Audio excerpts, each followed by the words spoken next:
Abra sua Bíblia em dois textos, um versículo bem conhecido em Isaías capítulo 6, versículo 1 a 8. Quem já não ouviu mensagem sobre esse tema, ou sobre esse versículo, mas eu quero falar alguma coisa. Isaías capítulo 6, versículo 1 em diante diz: No ano da morte do rei Uzias, eu vi o Senhor assentado sobre um alto e sublime trono, e as abas de suas vestes enchiam o templo. Serafins estavam por cima dele, cada um tinha 6 asas, com 2 cobria o rosto, com 2 cobria seus pés, e com 2 voava. Clamavam uns para os outros, dizendo: Santo, Santo é o Senhor dos exércitos. Toda a terra está cheia da sua glória. As bases do limiar se moveram à voz do que clamava, e a casa se encheu de fumaça. Então disse eu: Ai de mim, estou perdido, porque sou homem de lábios impuros, habito no meio de um povo de impuros lábios, e os meus olhos viram o Rei, o Senhor dos exércitos. Então um dos serafins voou para mim, trazendo na mão uma brasa viva que tirara do altar com uma tenaz. Com a brasa tocou a minha boca e disse: Eis que ela tocou os teus lábios. A tua iniquidade foi tirada e perdoado o teu pecado. Depois disso ouvi a voz do Senhor que dizia: Quem enviarei e quem há de ir por nós? Disse eu: Eis-me aqui, envia-me a mim.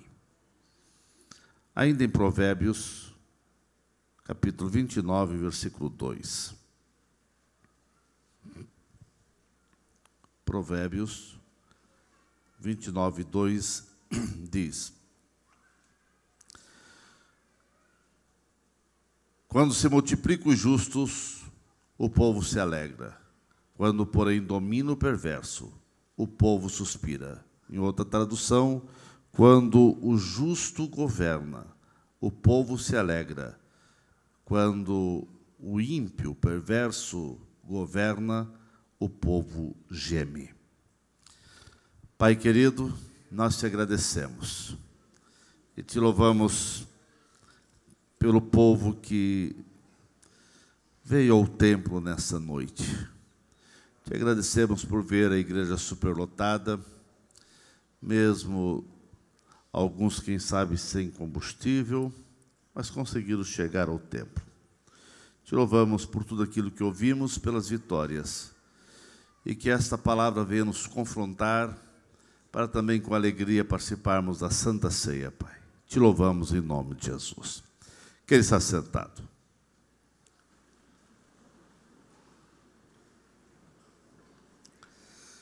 Meus queridos, a não ser por motivo justificado, você venha se locomover. Caso contrário, permaneça com sua atenção. Há uma palavra de Deus no seu coração. Baseado nesses dois textos, eu quero falar nesta noite sobre como agir no meio de situações de crise. Como agir no meio de situações de crise. Meus queridos, as tragédias, as crises, as tristezas de vermos caos em nossa volta, tudo isso é muito doloroso. Mas quase sempre, esses momentos complicados na vida escondem oportunidades para grandes encontros com Deus e sua bondade. Encontros esses que poderão transformar todo o teu futuro, a tua vida, os teus negócios, a tua casa. O profeta Isaías, ele descreve com as suas próprias palavras o encontro pessoal que ele teve com Deus, quando ele estava enfrentando uma das maiores turbulências na sua vida como profeta. Um dos momentos mais negros da história de Judá.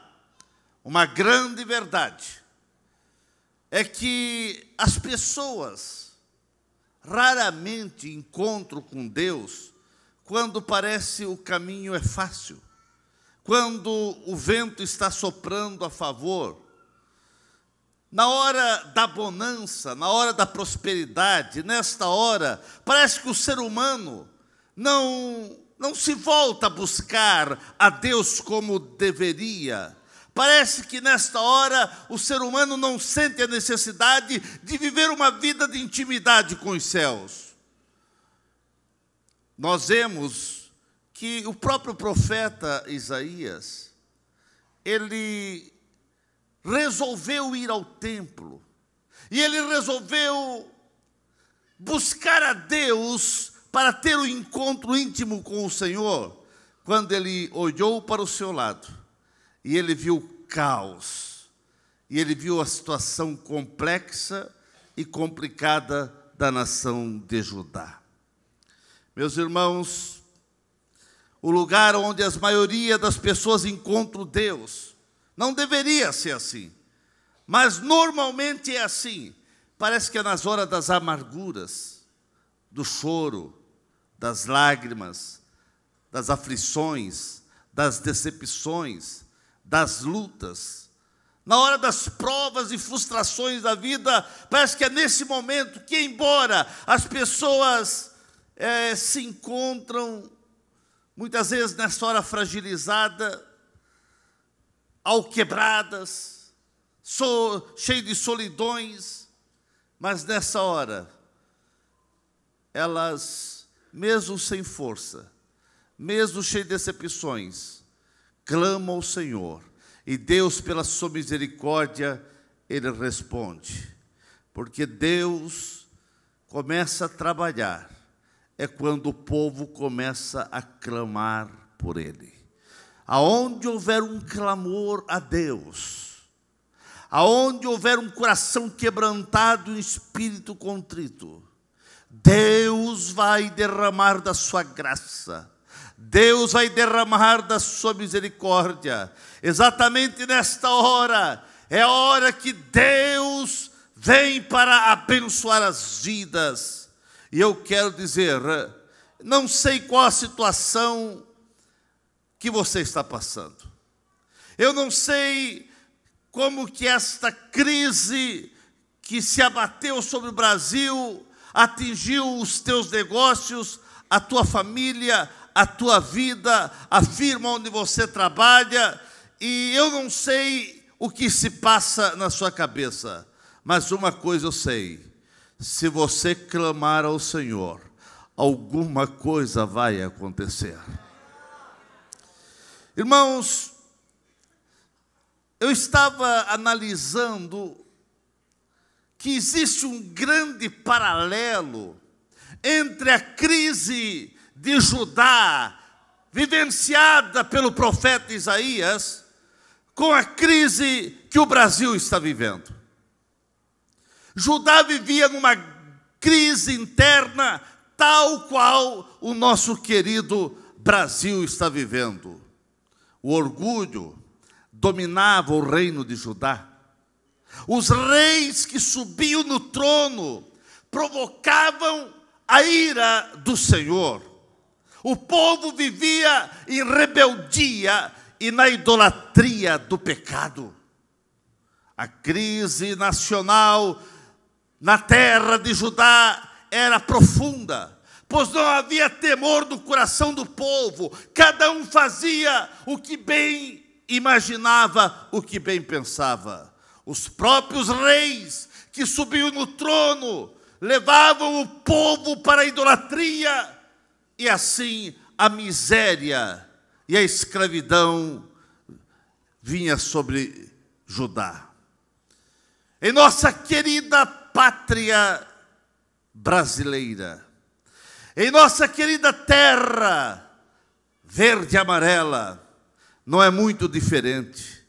Existe uma grande conexão com o que se passa no Brasil, com o que acontecia lá no reino de Judá.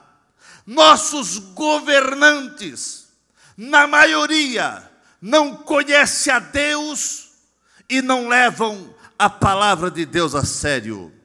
Na maioria dos nossos governantes, os mesmos têm uma vida moral reprovável, vivem cheios de esquemas para mentir, para enganar o povo, para fraudar os cofres públicos e para viver uma vida bem longe do que se promete numa campanha. Estamos há muito tempo vendo um batalhão de homens inescrupulosos que estão no governo e só pensam em ganhar vantagens financeiras, e tudo que eles fazem são pensando apenas nele. Os cofres públicos têm sido solapados por muitos desses homens que nunca deveriam ter chegado ao poder. A Bíblia sempre tem a palavra final. E a Bíblia Sagrada diz em Provérbios que lemos: quando o justo governa, o povo se alegra, mas quando o ímpio está no poder, o povo geme. E quando a Bíblia diz quando o justo governa, o justo é quem passou pelo lavar, pelo regenerar sua vida pelo poder do Espírito Santo. Justo é quem foi resgatado do império do mal e tem sua vida lavada no sangue de Jesus Cristo. Justo é quem tem temor a Deus e desfruta de uma vida em Cristo Jesus.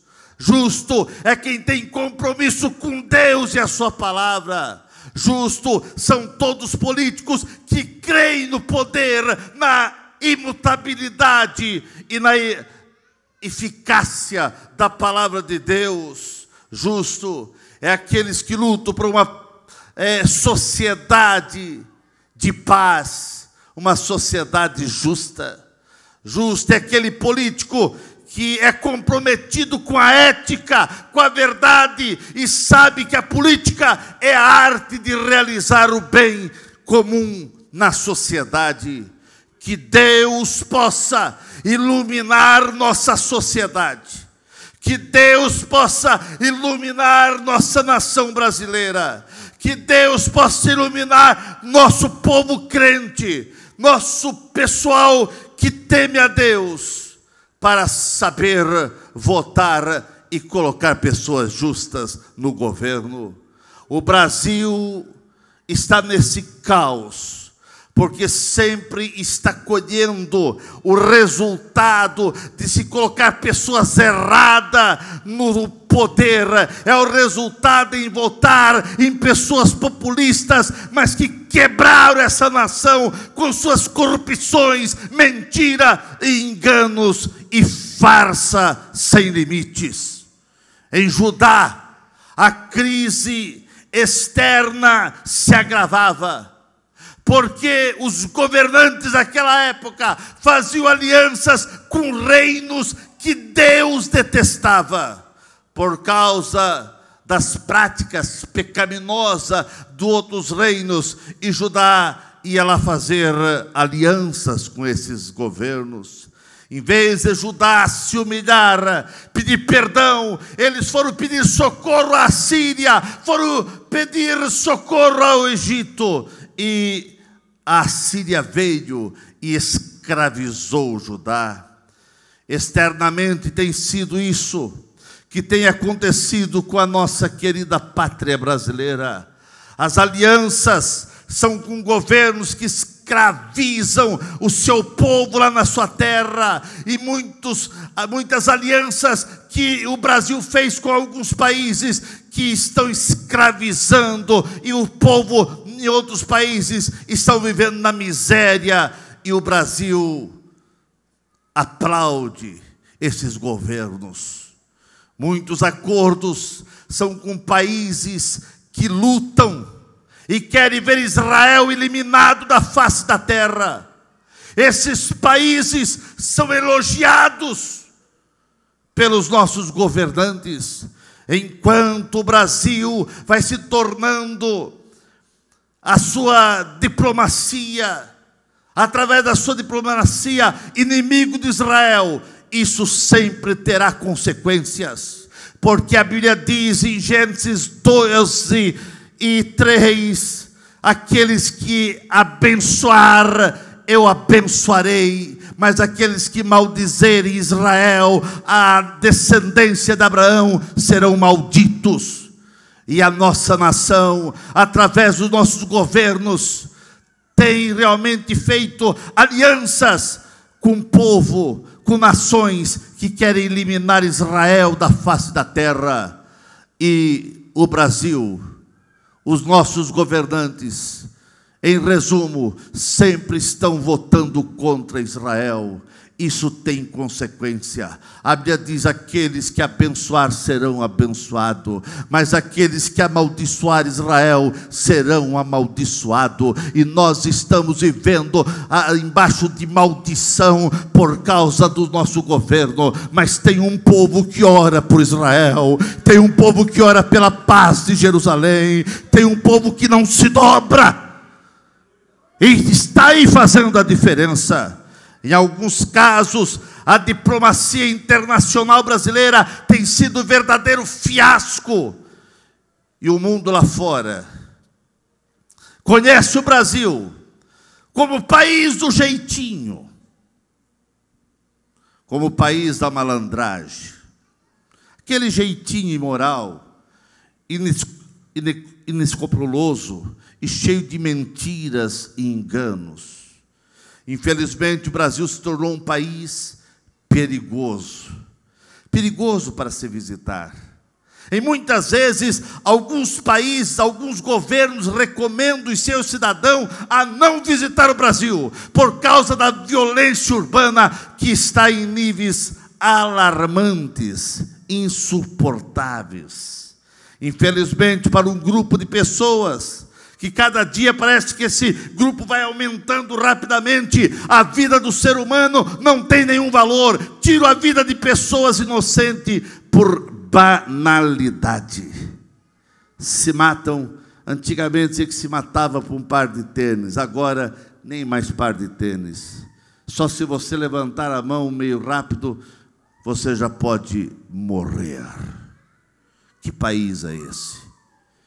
O Brasil é o país das crises econômicas. Isso porque os governantes nunca fazem as lições de casa, sempre gastam mais do que arrecadam. Os impostos que Judá pagava, ora para o rei da Síria, ora para o rei do Egito, era abusivo e deixava a população fragilizada financeiramente. Judá estava na miséria por causa dos pesados impostos. Você conhece um país que também os impostos são abusivos. Existe um grande paralelo com o Brasil. Os impostos são abusivos e as aplicações são duvidosas, os resultados são questionados. Nós estamos numa BR de 70 quilômetros, não é isso? Para ser realizado, já passou 10 anos e ainda não saiu a duplicação da 470, e vai mais 5 anos e quem sabe não vai sair. O que é isso? Eu sei que dá uma indignação, mas eu vejo que Judá também estava assim. E o Brasil parece que estão copiando o que acontecia em Judá. Em Judá, como no Brasil, o povo trabalhava, mas os lucros se esvaíam pela pesada carga de tributos. As leis decretadas em Judá eram injustas e tiravam o direito dos aflitos. Parece que o Brasil está copiando tudo o que aconteceu no reino de Judá de ruim. Nossa economia está doente. Nossa moeda não está valendo nada diante do dólar, do euro, da libra e de outras economias. O desemprego é algo assustador nesta nação. A política de nosso país se resume nas palavras do jornalista Boris Casoy: isso é uma vergonha. Vivemos a trágica descoberta dos mensalões, a descoberta de um poço sem fim da Lava Jato, e cada dia que passa, novas descobertas de corrupções, e ainda tem gente que diz, não, Lava Jato foi coisa inventada. Inventada. São milhões e bilhões que já foram devolvidos. Por que eles devolveram? Devolveram porque roubaram.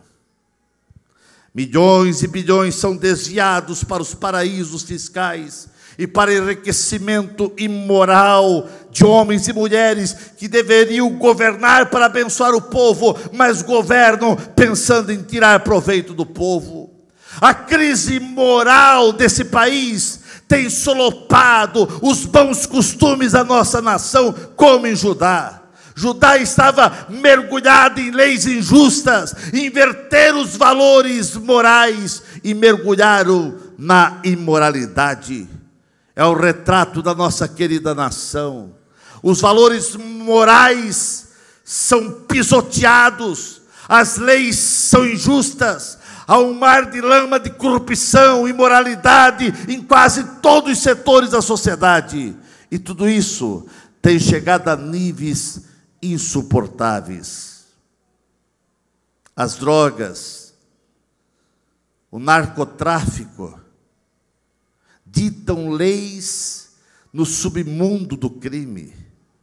A desonestidade, a mentira, o engano, a violência, a sensualidade desenfreada, a imoralidade, a prostituição e outros males têm feito os estragos inimagináveis em nossa nação. A violência parece que não tem controle.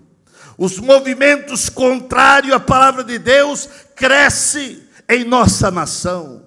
Encontro um terreno fértil e defende as coisas mais banais possíveis.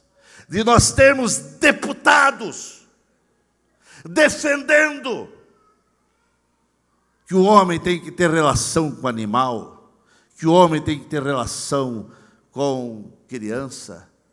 A bestialidade na mente de alguns deputados. O povo tem votado nesses homens. Os valores estão sendo trocados. As crianças, os adolescentes, os jovens não estão tendo mais nenhum referencial sólido para construir um caráter que venham fazer deles alguém que venha trazer alegria. Infelizmente, não é só a crise moral que tem atingido o nosso país e até tem tentado entrar dentro das igrejas com os divórcios, com a prostituição, com o adultério.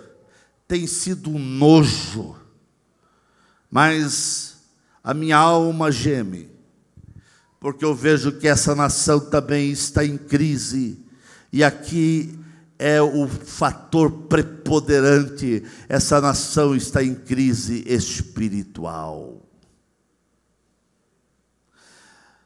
A crise espiritual é pior do que a crise econômica, porque a crise espiritual, ela traz a consequência econômica. E nós estamos vivendo uma crise espiritual nessa nação. Há uma rebeldia instalada na vida e no coração de muitos crentes, que não querem mais obedecer os pastores, que se acham dono do seu nariz. O profeta dizia: o boi conhece o seu dono, mas Judá não conhece o seu Deus. Tem muitos crentes assim, não conhece mais o seu Deus. Não está sendo diferente o nosso Brasil de Judá, pois estamos vendo uma multidão de pessoas vindo para as igrejas, mas não querem compromisso com Deus, não querem compromisso com a sua palavra. Estamos vivendo uma geração bastante fragilizada na sua fé e na sua intimidade com Deus.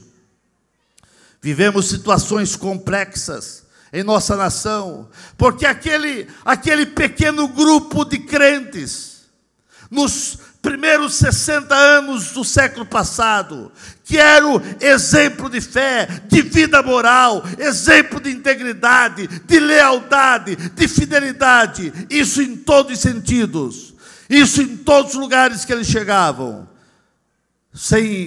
com pequenas exceções, aquele pequeno grupo que era apedrejado por ser crente, que era taxado de povinho, de iletrado, de ignorante, a maioria desses já foram para o céu. A igreja cresceu, o povo se tornou uma multidão essa que lota ruas, que agora as próprias TV mostram, como quinta-feira, mais de 2 milhões de crentes na marcha para Jesus ali em São Paulo. Amém por isso. Tudo é muito bom. Mas, na mesma medida que nós crescemos, está faltando testemunho de lealdade. Está faltando integridade. A fé de muitos se fragilizou e se perdeu. E a intimidade com Deus está muito aquém daquilo que deveria ser. Por tudo isso, nós estamos vivendo uma era de crise de valores, crise financeira, crise moral, crise religiosa, crise do judiciário, crise na política, crise conjugal, crise no casamento, crise de identidade, crise educacional e tantas crises que têm perturbado esta nação. Mas, sem dúvida alguma, as consequências dessa crise têm sido por causa do temor a Deus. Uma sociedade que brinca com o sagrado. Uma sociedade que perdeu os limites da moralidade. Sem dúvida, vai colher o que está plantando.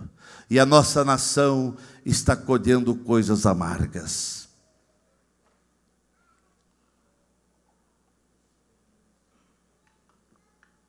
Eu sei que essa mensagem está te confrontando. Não é mensagem de muitos aleluias, mas é para você pensar. No meio de todo esse vendaval, no meio de toda essa turbulência, precisamos saber e ter convicção que Deus, pela sua infinita misericórdia, ainda está olhando para nós. Com todo esse vendaval, nós precisamos ter convicção que Deus está no trono. Não importa as crises, Deus está no trono. A maior necessidade da igreja é saber que Deus está no trono. Quem é que está no trono do teu coração? Quem é que está no trono da tua vida? O momento lá em Judá era de luto, era de vacância nacional.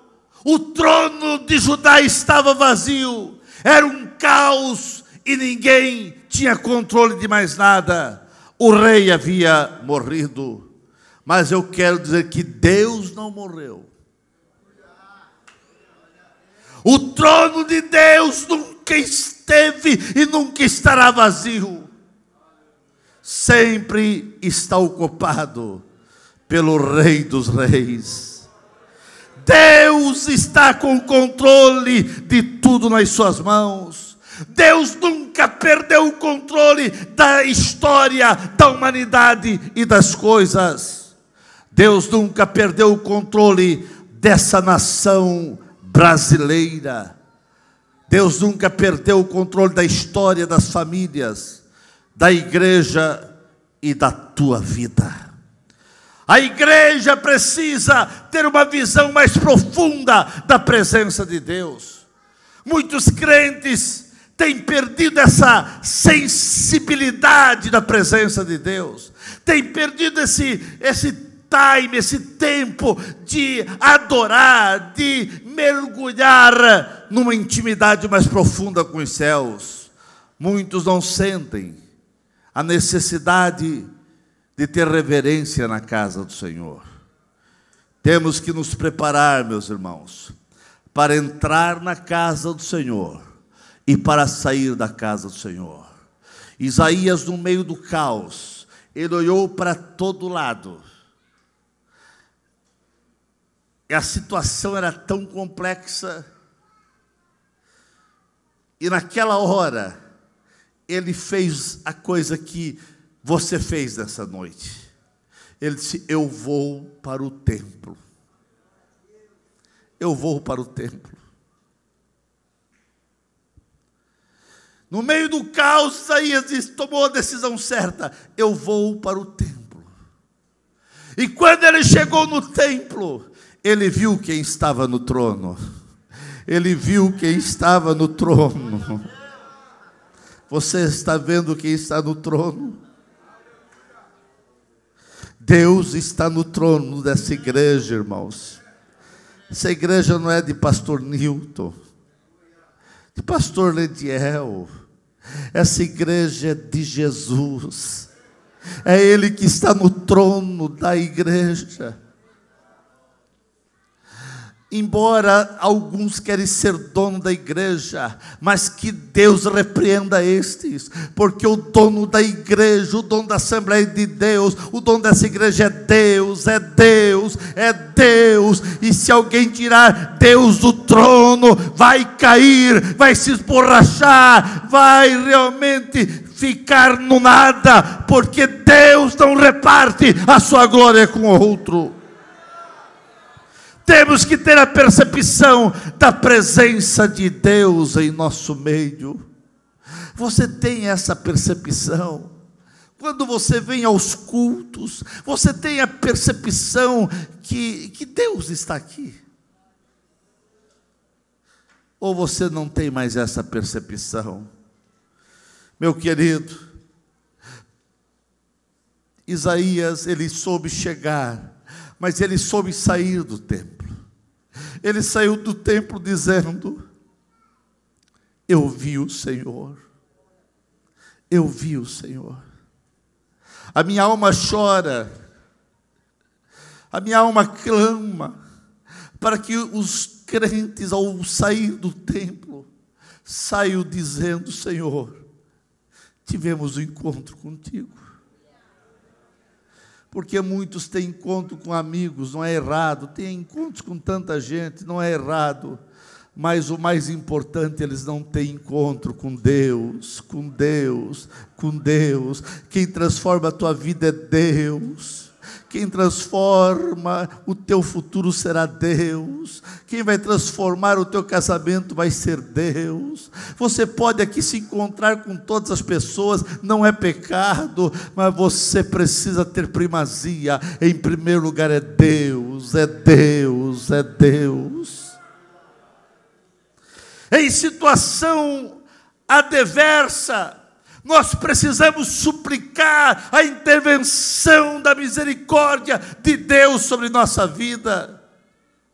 É impossível ter a visão da glória de Deus olhando para os outros. Quando Isaías estava olhando para os outros, ele não viu a glória de Deus. Ele olhava e dizia: ai desse, ai daquele. Mas quando ele parou de olhar para os outros, e ele começou a olhar para dentro dele, ele disse: ai de mim.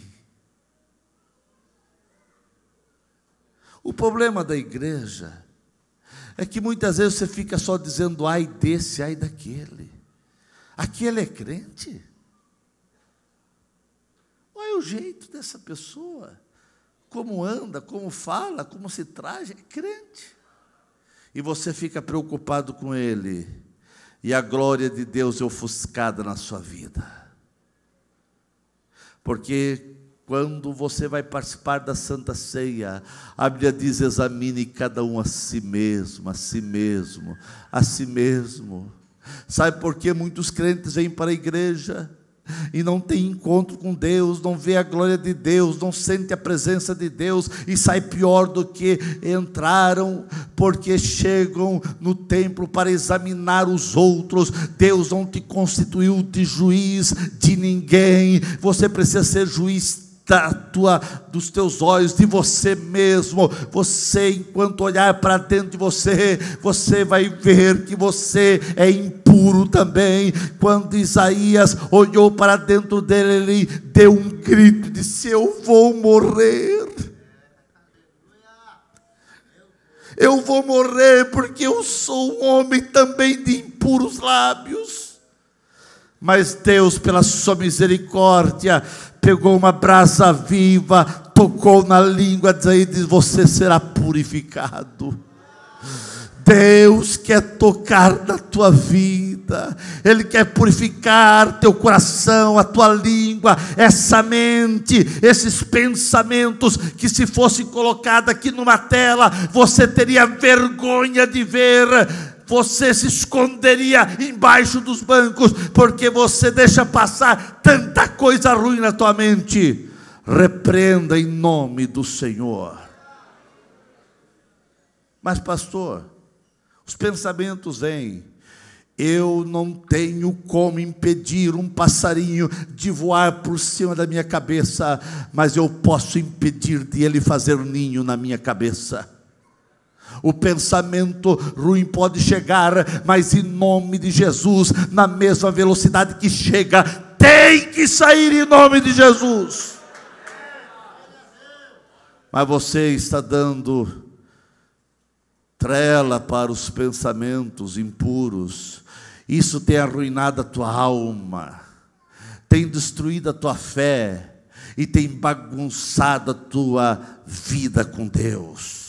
Isaías só pôde ver e sentir algo profundo nos céus quando ele resolveu correr para o templo e reconhecer que era um pecador. Quando olhamos para dentro de nós, ficamos expostos às nossas misérias, às durezas do nosso coração, os nossos pecados vêm à tona, e é aí o ponto-chave que Deus começa a agir. O pecado, irmão, nas suas múltiplas formas, é o maior impedimento das bênçãos dos céus no meio da igreja. Eu pergunto sinceramente para você nessa noite, da galeria lá atrás aqui no púlpito, o pecado tem incomodado você? Ou você está dizendo: o que é pecado? O que é pecado? Pecado é você tirar os olhos de Deus e não seguir a sua palavra. Pecado é você perder o temor a Deus. Pecado é você não orar mais e não chorar na presença do Senhor. Pecado é você não ter mais aquela reverência à santidade do Senhor. Pecado é você brincar com o sagrado. Não há perdão se não houver confissão. Quantas pessoas pecam, vivem no pecado, e vivem com esse pecado escondido. Isso tem feito mal na tua alma, isso tem feito mal até na igreja, porque o pecado tem bagunçado, e pecado não confessado bagunça com tudo. Eu quero dizer, um terrível pecado é essa dureza do teu coração, de você não querer confessar suas falhas. Alguns até oram, outros até leem a Bíblia, outros até participam de todos os cultos, mas não deixam a palavra de Deus quebrantar o seu coração, não deixa a palavra de Deus trazer mudança, as mudanças necessárias na sua vida. Eu quero lhe dizer, não é hora de você ficar apontando o dedo para ninguém, ficar acusando o seu irmão. Para Deus realizar algo profundo, algo novo, impactante na tua vida, você precisa reconhecer que és pecador. Você precisa dizer: ai de mim, ai de mim. Muitos só conseguem ter o encontro com Deus depois de sofrer muito. Você não precisa sofrer. Se humilhe perante as potentes mãos do Senhor e você vai ver o que Deus vai fazer. Eu quero dizer nessa noite que a crise do Brasil, isso é muito forte. A crise do Brasil não é só por causa do primeiro ponto da mensagem que eu falei dos maus governantes. A crise do Brasil é por causa que a igreja não está chorando e orando mais. Porque a palavra de Deus diz: se o meu povo clamar, se o meu povo buscar a minha face, se o meu povo se converter dos seus maus caminhos, se o meu povo buscar a minha face, eu sararei a sua terra, eu sararei a sua terra. Deus não manda crise sobre o seu povo, mas Deus aproveita esses momentos tribulosos de angústia que passamos para manifestar a sua graça e para nos dar uma chacoalhada. Deus quer restaurar a vida do seu povo, para que o seu povo volte a ter relacionamento com o Espírito Santo. No meio dos ventos contrários, no meio de ondas gigantescas que se levantavam, numa embarcação no meio do mar da Galileia, Deus interveio. Lá em Marcos capítulo 4, versículo 35, está registrado sobre um grande temporal de ventos e ondas que estavam engolindo o barco onde estavam os discípulos. Os discípulos, no meio daquela tempestade no mar da Galileia, se esforçaram ao máximo e perceberam que seria impossível chegar do outro lado. Eles estavam naufragando, até que eles clamaram para o Mestre: Mestre, socorre. O Mestre estava ali. Eles batalharam, mas quando eles clamaram, o Mestre se levantou e disse: venta, calma, aquieta. Não adianta você só ficar xingando e só falando mal de tudo que está ao teu lado, e falando mal só do governo, embora são tantas coisas ruins que esses governos têm feito, mas alguém está do teu lado e você não está clamando. Se o meu povo clamar, se o meu povo clamar. Estamos vivendo dias difíceis. Quem sabe Deus está permitindo todo esse aperto para despertar o seu povo. As grandes intervenções de Deus, tanto na Bíblia como na história secular, aconteceram quando o povo de Deus começou a clamar. E eu quero dizer, a vitória dessa nação será quando a igreja colocar seu rosto em terra e clamar pela intervenção de Deus. Deus vai agir, porque Deus não está morto, o nosso Deus é vivo, e Ele está aqui para atender o clamor do seu povo.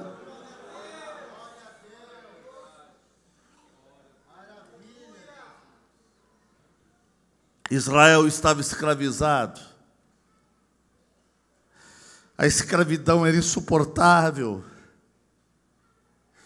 estavam sobre a escravidão no Egito de uma forma implacável, eram chibatadas, era serviço que eles não suportavam mais, e quando eles não suportaram mais, eles começaram a clamar e a gemer e a pedir a intervenção, e quando eles clamaram, a Bíblia diz que o clamor daquele povo chegou até os céus.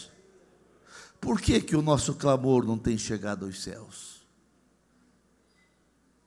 Por que que as nossas orações não têm chegado aos céus? Alguma coisa está errado. Não adianta apenas clamar. Você precisa sair do conformismo. Você precisa sair dessa acomodação. A igreja brasileira está muito acomodada, está muito conformada. Uma grande parte de crentes não querem mais compromisso com Deus, não querem compromisso com sua obra, não querem fazer mais nada. Vêm para a igreja apenas como um assistente, como vão num filme, e não querem mais compromisso. Uma grande parte, e até infelizmente a maior parte, não ofertam, não dizimam, não oram, não evangelizam, não tem vida com Deus, não tem testemunho de cristão. Em muitas vidas está fazendo uma frieza espiritual, porque estão se conformando com tudo, não há mais quebrantamento. Mas Deus permite muitas vezes que chegue a crise, para que o seu povo venha se arrepender dos seus pecados e clamar pela intervenção dos céus. Um clamor precisa chegar aos céus, e esse clamor tem que ser o seu, tem que ser o seu. Isaías estava antes conformado, acomodado, ele estava lá no reino, mas no meio da dor, no meio da aflição, ele resolveu clamar. E quando ele começou a clamar, Deus interveio. Você pode estar vivendo, quem sabe, sua maior indignação, momentos de aflição, de angústia, de crise financeira, crise espiritual e outros, mas é nesta hora que só tem uma saída: é você correr e prostrar aos pés de Cristo. Você já fez uma coisa boa, veio ao templo, mas agora você precisa prostrar aos pés de Cristo. Eu não tenho dúvida que milagres extraordinários dos céus vão acontecer nessa nação, se o povo que se chama pelo nome de Deus, pelo nome de crente, se humilharem diante dos reis e clamar pela intervenção dos céus. É claro que nós temos que saber votar, mas não deposite a tua confiança no próximo governo. Vote corretamente, mas você tem que colocar a tua confiança no Rei dos Reis. Só Deus para dar jeito nessa nação, porque essa nação já nasceu lá na sua história. Na sua história, ela já foi saqueada,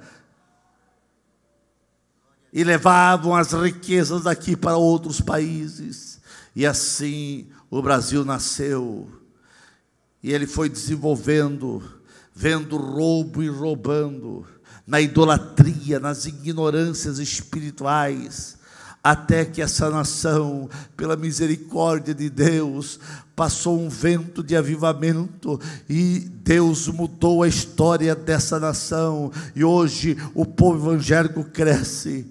Mas a minha preocupação é que nós precisamos crescer, mas com qualidade. Precisamos de quantidade sim, mas precisamos de qualidade. Não adianta termos quantidade e não termos qualidade, os dois têm que andar junto. Crescimento e qualidade, temor a Deus, integridade, sinceridade. Lá em Judá, lá em Jerusalém, a voz de Deus quebrou o silêncio e perguntou a Isaías: a quem enviarei? A quem enviarei para mudar essa situação? Isaías respondeu favoravelmente: estou aqui para ser um fazedor de diferença no meio desse mundo que está em caos. Ele viu um mundo perdido, e ele disse: eu estou aqui para que tu possas me usar. quero dizer para você nesta noite: o mesmo desafio de Deus cruza os séculos e chega até você. Quem pode fazer a diferença nesse mundo, nesse Brasil, que está em trevas e caos? Se não for você, quem será? Não pense que serão os nomes que estão em evidência para concorrer à presidência. Quem pode mudar essa nação é o clamor desse povo. É o clamor desse povo. É o clamor desse povo. É você dobrar os teus joelhos lá mesmo na tua casa, colocar o rosto em terra e dizer: Deus, tenha misericórdia. Eu preciso ser mais crente. Pare de brincar de ser crente. Por amor da tua alma, por amor da tua vida, pare de brincar com o sagrado. Não brinque de ser crente, sejas crente, sejas crente. Ficamos em pé nesse momento. No meio de todas as crises que aconteceu em diversos países, quando o povo se humilhou, quando o povo clamou ao Deus dos céus, houve derramamento da misericórdia de Deus, e as grandes oportunidades vindas do Senhor foram concedidas ao seu povo. No meio de todas essas crises, eu quero lhe dizer: você não pode se omitir. O que você tem feito para Deus? O que você está fazendo para a obra de Deus? O que você está fazendo para mudar o caos em tua volta? Chegou o momento de você fazer uma reavaliação na tua vida. Olhe para dentro de você. Em nome de Jesus, não cruze os braços, não se omita. Deus conta com você.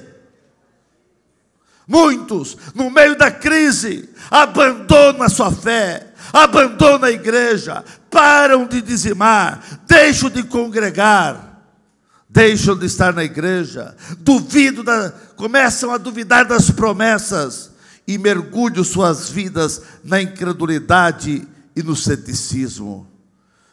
Mas eu não tenho dúvida que quando olhamos em nossa volta, contemplamos o Brasil em caos. Sei que tem pessoas que são agentes do mal, agentes do inferno, querendo o pior para a nossa nação. Mas também eu creio que tem pessoas que estão começando a orar: Deus, intervenha na nossa nação. Deus, tenha misericórdia da nossa nação.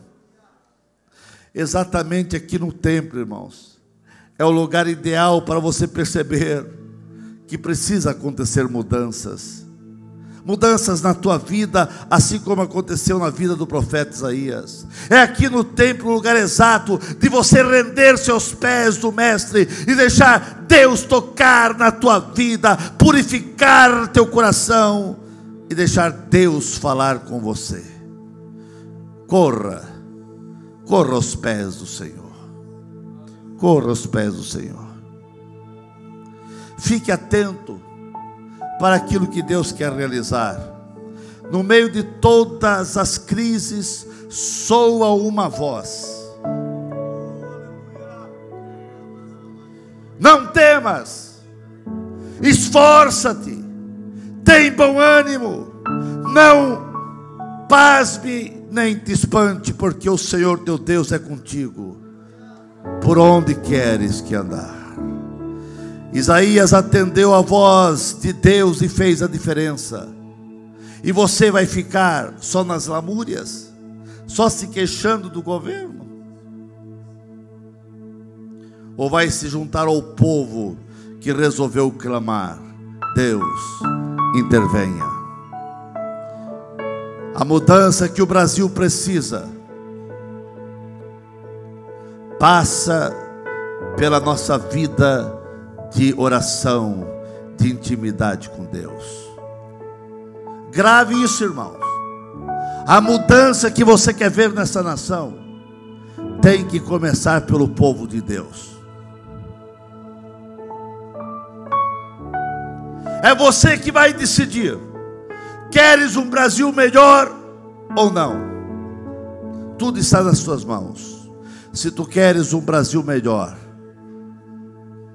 comece a chorar por essa nação. Sabe o que os profetas faziam, irmãos? Eles eram crentes, temente a Deus, mas eles chegavam diante de Deus e diziam: Deus, nós pecamos.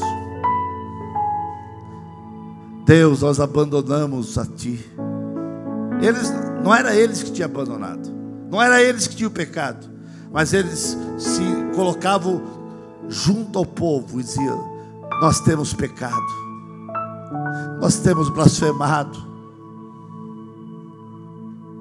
E daí Deus começava a mudar a situação, e Deus começava a abençoar o povo.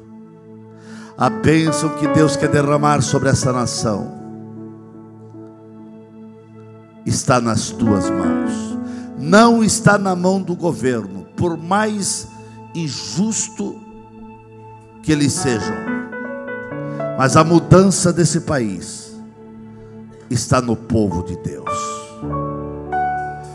Se orarmos e buscarmos a Deus, essa crise poderá ter fim. Caso contrário, pior vai ficar. Mas tem um povo que está determinado a clamar.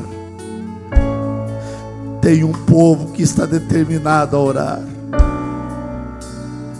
E eu quero crer que aqui tem esse povo. Eu quero terminar dizendo: os olhos de Deus estão sobre esse recinto. Qual é a decisão da sua alma? Você vai ficar só murmurando? Você só vai ficar vendo o podre dos nossos governantes? Não. Isso aí já está estampado. Isso aí todo mundo está vendo. Nós precisamos chorar na presença do Senhor. Dizer: Deus, sara a nossa terra. Deus, sara a nossa terra. Deus, sara a nossa terra. Eu finalizo perguntando a você: qual o dia que você chorou por essa nação? Não. Eu não estou dizendo o dia que você chorou que o Brasil perdeu de 7-1. Não. Não estou dizendo que o dia que você chorou quando o Brasil não ganhou Copa. Não. Eu estou dizendo o dia que você chorou na presença de Deus, dizendo: Deus, sara a nossa terra. Deus, sara o nosso Brasil. Esse Brasil está doente.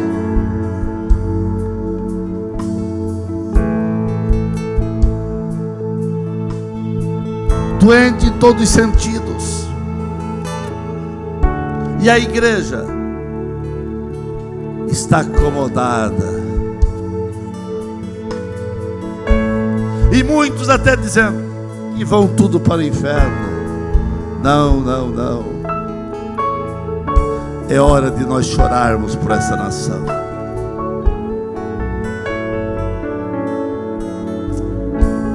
Determine no teu coração de orar e chorar por essa nação. Coloque isso na tua alma e você vai ver o que vai acontecer. Eu lhe garanto que alguma coisa vai acontecer. Vai começar a acontecer na tua vida, e da tua vida para um todo.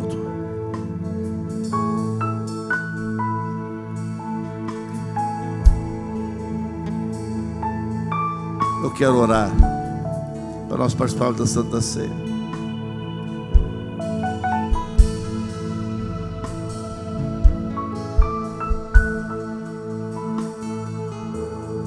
Até quando você vai ficar com teu coração indiferente? Até quando você vai dizer, eu não tenho nada a ver com isso? Você tem. Não fique indiferente. Não fique indiferente. Comece a chorar por essa nação. Pastor Cleito, chega aqui, pastor Cleito.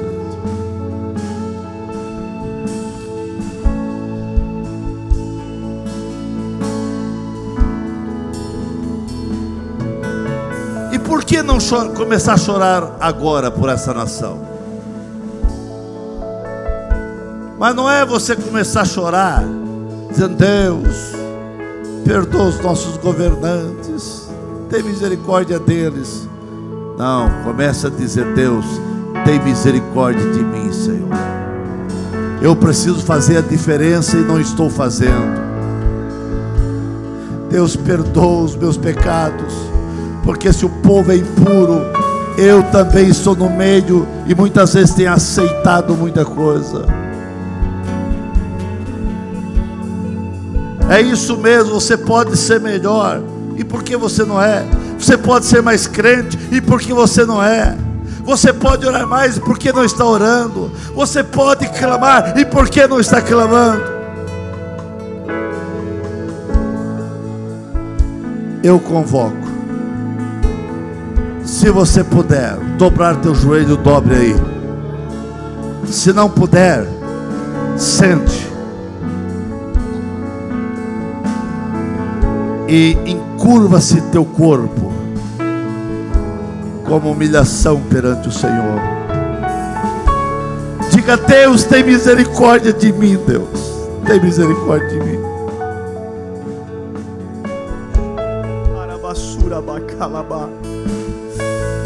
Deus, nós entendemos a tua voz. Nós entendemos a tua voz. A sua voz é inconfundível, Senhor. Nós entendemos a tua voz. O estel e que levantar e aster e cararabassúria. Deus, nós entendemos o que o Senhor quer fazer nesta nação. Leramandor e a séria lá e derebe a churibicandaramahai. Deus, nós entendemos o que o Senhor quer fazer e entendemos que começa por nós. Elai, Jerianas. Joelhos se dobram aqui esta noite, Senhor. Nós entendemos, ó Pai, compreendemos que a posição em que a igreja vai vencer é de joelhos dobrados. Aleluia. Deus, olha para a nossa humilhação nesse momento. Nós estamos clamando por esta nação e estamos pedindo, Deus, sara este país. Deus, que haja em nós este sentimento de colocarmos a nossa vida no altar, repararmos as brechas que estão sendo usadas pelo nosso adversário para destruir com esta nação. Deus, nós oramos agora e nos comprometemos, ó Pai, a fazer mais pelo teu reino, a fazer mais por este Brasil. Deus, que toda corrupção seja arrancada desta terra, que toda mentira, que todo engano seja extirpado deste país.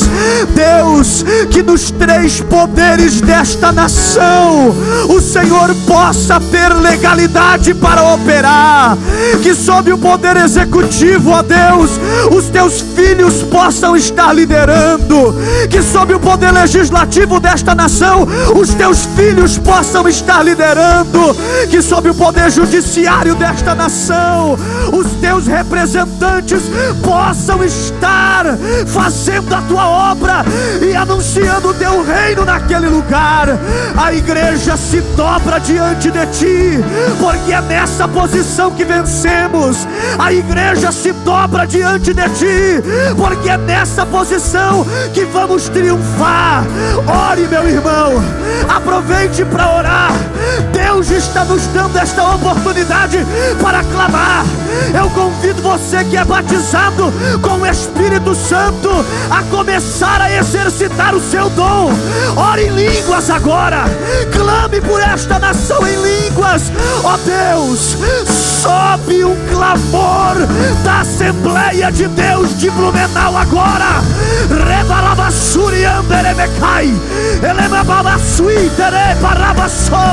Usa-nos, levanta-nos, capacita-nos. Nós queremos ser a geração que vai fazer a diferença nesse Brasil.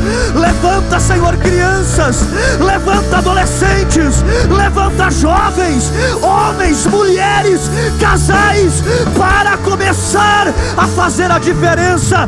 Nós aceitamos este compromisso. Elai Twitter abacandarabahai, elamanobia celia tui quemantarabia. Vai se colocando de pé agora, meu irmão, por favor. Vai se colocando de pé agora, por favor.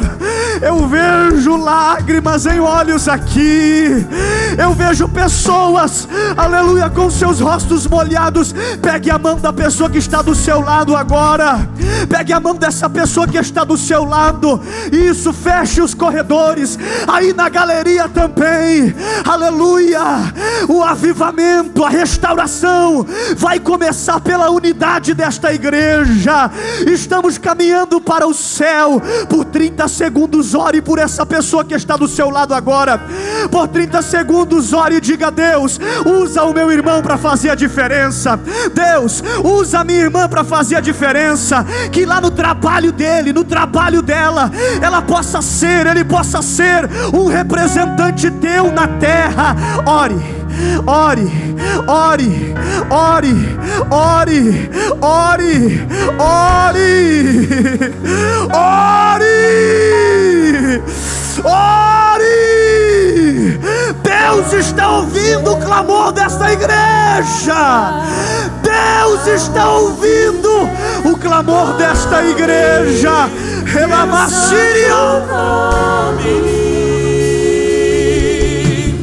Todo ser confessará, louvado seja o teu nome, Deus Santo. Aleluia. Dê um abraço quem está ao teu lado. Diga: você é o canal que Deus quer usar. Você é o canal que Deus quer usar.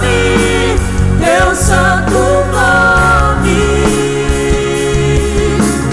todo ser confessará, louvado seja o teu nome, Deus Santo nome.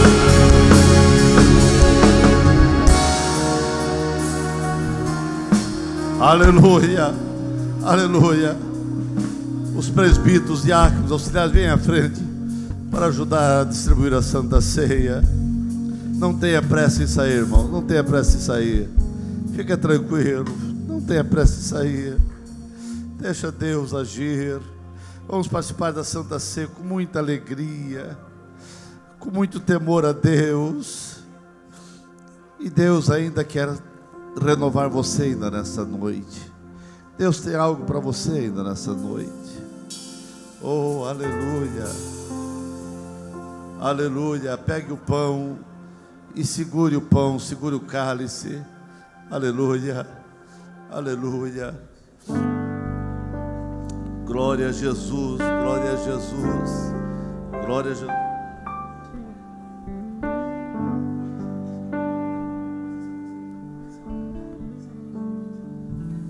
Aleluia, aleluia, aleluia.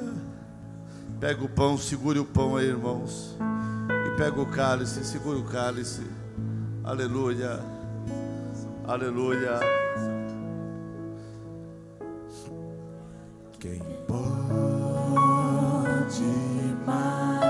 imaginar? Na galeria, Alguém aleluia. Os irmãos estão distribuindo aí, aleluia. pra sempre. Aleluia.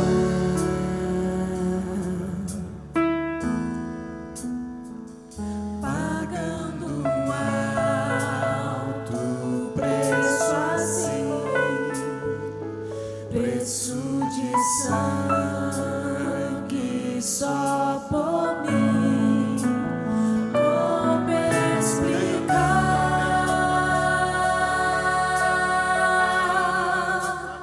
Ah, meu Senhor, meu Salvador, como poder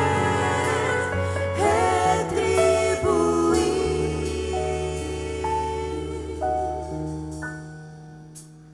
tão grande amor que meu Senhor teve por Aleluia. Na galeria tem algum lugar que ainda não chegou o pão? Levante a mão. Aqui embaixo tem algum lugar que não chegou o pão? chorou, gemeu. Algum lugar que não chegou o suco ainda? Levante a mão. Aonde não chegou o suco? Aqui, irmãos, na galeria. Lá atrás, lá atrás. Aleluia. Na outra. Céu parou, silêncio fez. Quem padecia era o rei, e pra me dar Oh, aleluia. acesso ao Pai, não desistiu por me amar.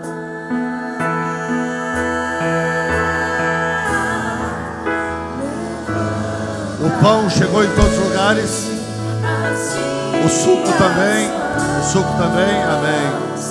em gratidão por seu amor, pois ele às vezes me levantou. Oh, como ele Aqui todos pegaram o pão e o suco aqui na frente. agora posso Aleluia. Todos os obreiros peguem também o pão. diante seu trono me prostrar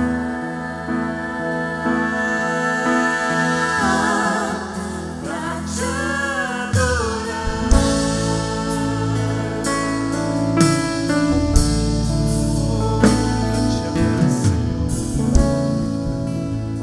Na noite que Jesus foi traído, ele pegou o pão e ele partiu o pão. E ao partir o pão, ele deu aos seus discípulos. Eu quero crer, irmãos, que você recebeu o pão porque você é discípulo.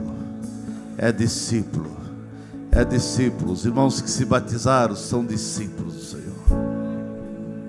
Levante o pão.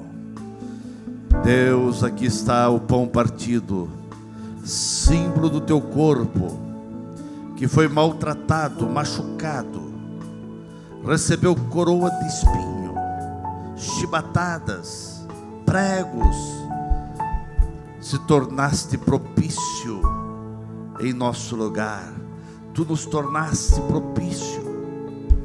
Nós éramos indignos, mas tu se tornaste, tu tornaste a minha vida propícia diante de Deus. Tu nos justificaste pelo teu sacrifício. Te agradecemos, Pai. Te agradecemos. Participe do pão. Aleluia. Levante o cálice. Ah, irmão, daquelas machucaduras, daqueles pregos, coroa de espinho, das chibatadas correr o sangue. E a Bíblia diz que o sangue de Jesus Cristo, seu Filho, nos purifica de todo pecado. Oh, não há pecado que o sangue de Jesus não possa limpar. Repito, não há pecado que o sangue de Jesus não possa limpar. E o sangue de Jesus não perdeu força, continua tendo a mesma força. Levante o cálice. Pai querido, aqui está o suco da videira, que se torna um símbolo do teu sangue, e nós vamos beber em memória do teu sangue, porque o teu sangue nos limpa, o teu sangue nos purifica, o teu sangue abriu um vivo e novo caminho. Te agradecemos, Pai, em nome de Jesus.